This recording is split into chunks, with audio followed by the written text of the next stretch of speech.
sufficient evidence to refer any individual, including, for example, Joyce Thacker, for disciplinary hearings? Is that right? In the context of the report, which is very general, that's correct.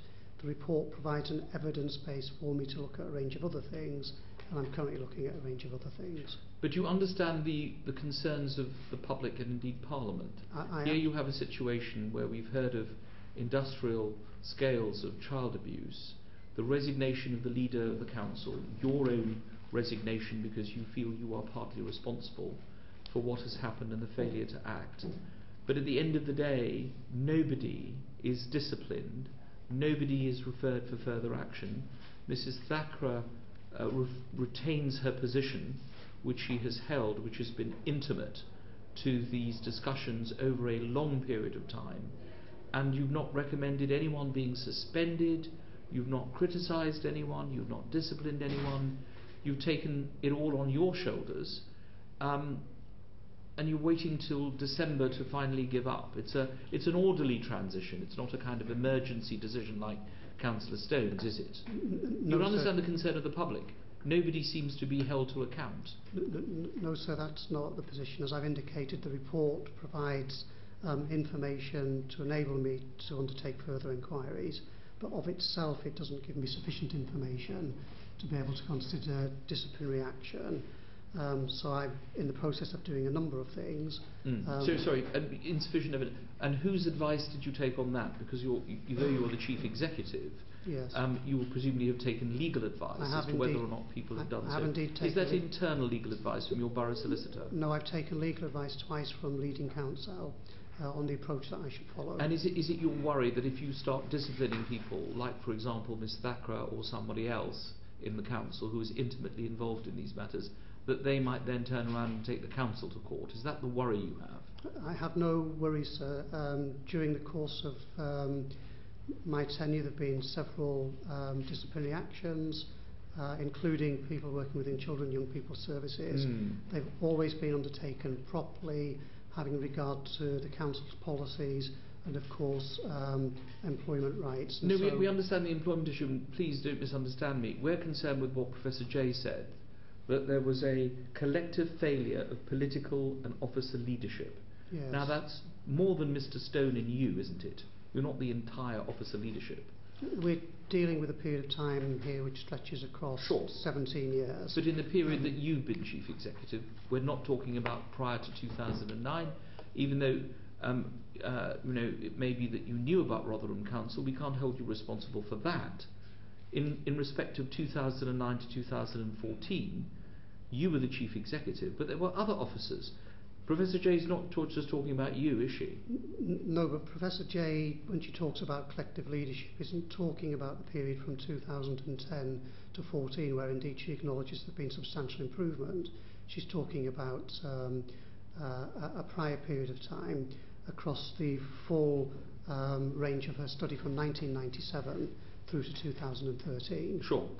But in the report of the 2005, the Rotherham child abuse report that led to the famous seminar, this is the conclusion. Nobody could say I didn't know about child sexual exploitation. Yes, the report does say that. And Joyce Thacker, who's sitting on your left, who's the head of Children's Services, headed an organisation, chaired an organisation called Risky Business. This committee has heard compelling evidence from witnesses in private, including the head of Risky Business, Jane Senior, in which it's very, very clear that Joyce Thacker had in her possession detailed reports about child sex grooming in Rotherham, and nothing was done about it. It's the first time that knowledge has come before me today. So there is other information that you do not have. It appears so, and indeed. You mean you've never asked about Joyce Thacker's position on Risky Business? You didn't know she was chair of the steering group.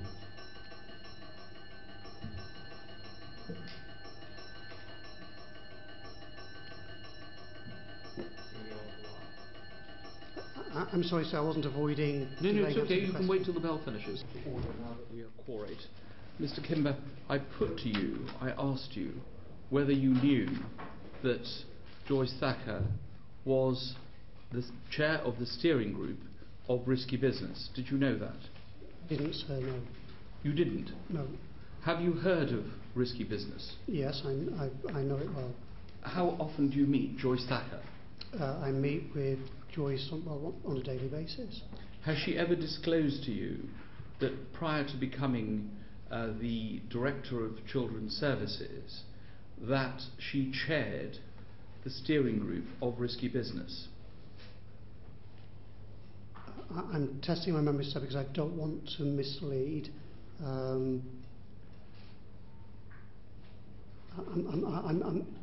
don't think that's ever been expressed to me, but I am testing my memory.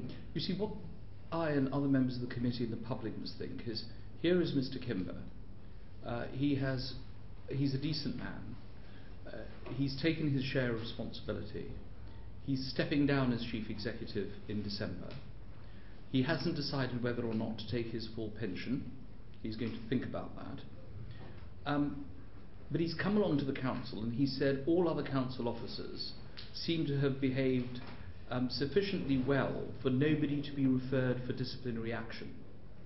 And on the other hand, we have a very big and substantial report from Professor Jay that talks about collective failures of political and officer leadership over a number of years. We have the Home Secretary coming before the House of Commons announcing another inquiry into Rotherham. We have everyone saying how dreadful the situation is and how they've failed to act in an appropriate way.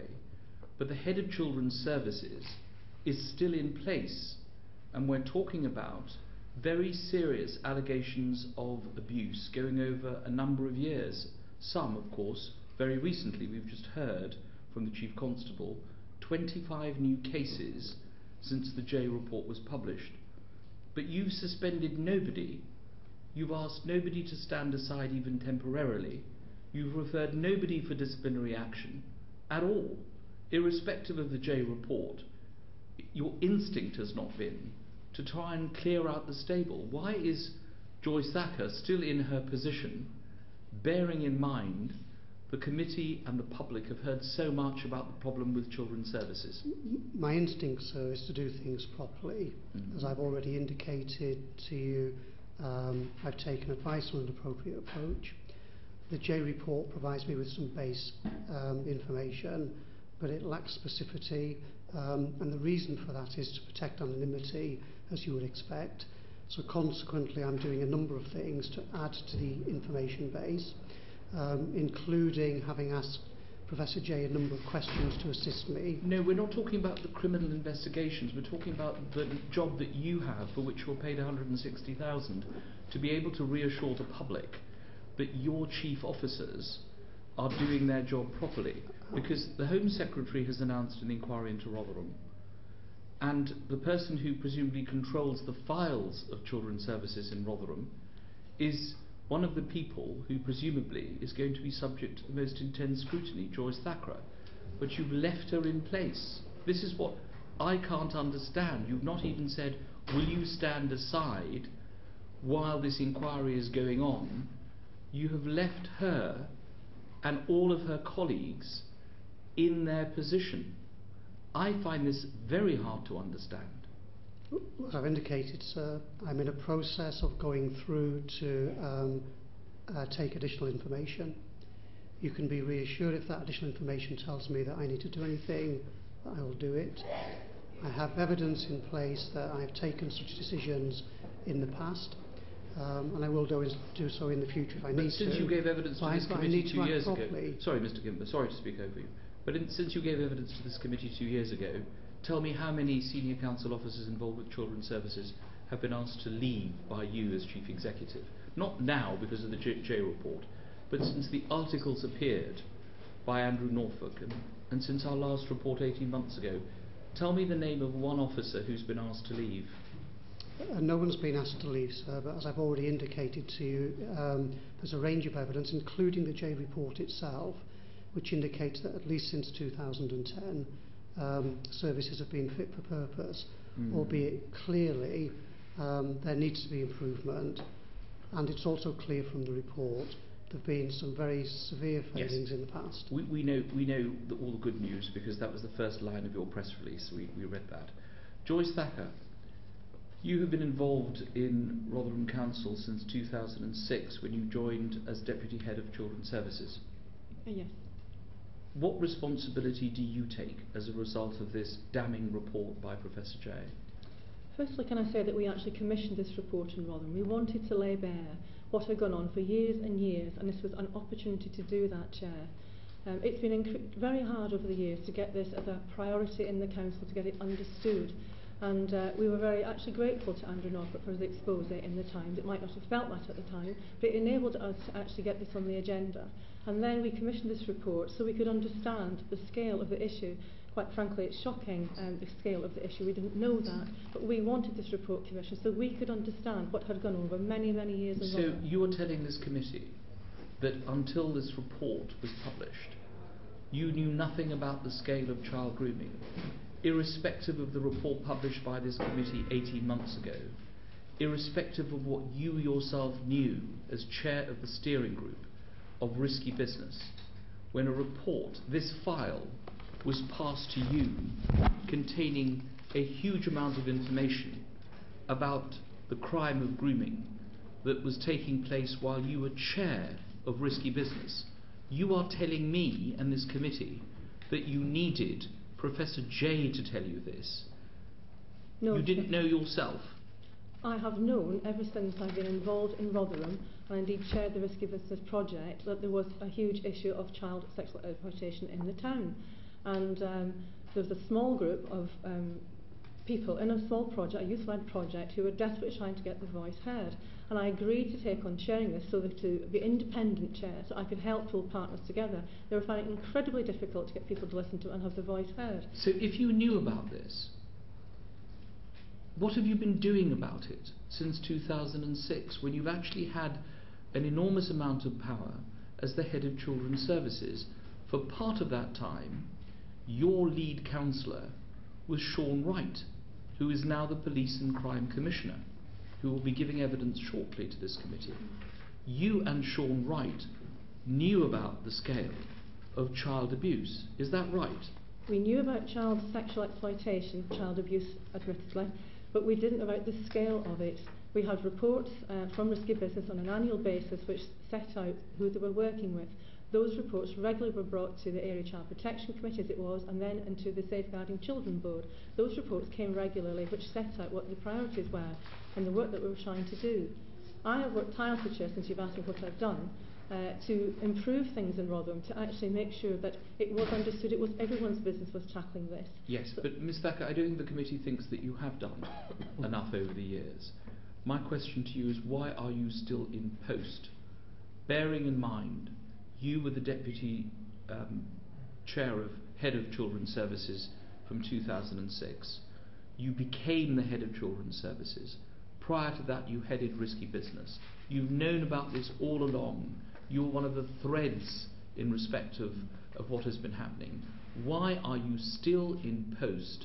Why have you not gone to Mr. Kimber and said, given the responsibility that I have as the head of Children's Services, I will step aside while this inquiry that has been commissioned by the Home Secretary takes place. Either I will resign, like Mr. Kimber has done, or I will step aside because I control all the files and all the information in this department. Why have you not resigned? I have given that a lot of thought, I can assure you, Chair. And I am not stepping aside for the simple reason I remain accountable to the people, the children and families of Rotherham. I take personal responsibility for every incident of child abuse. Is it a rotten borough council that you've been presiding over? That one, blames victims, two, blocks complaints of horrific child sexual abuse and exploitation over a prolonged period of time, and three, seeks an injunction against the Times newspaper, who, quite frankly, with Andrew Norfolk, have done more to expose this incident than are a lot of very highly paid public servants who are a disgrace to the public service. Now, Order. How much? Have no noise from the gallery. How much, Mr. Kimber, did you waste of taxpayers' money on the legal action against the Times newspaper, seeking to block them from doing the public service that they did? How much?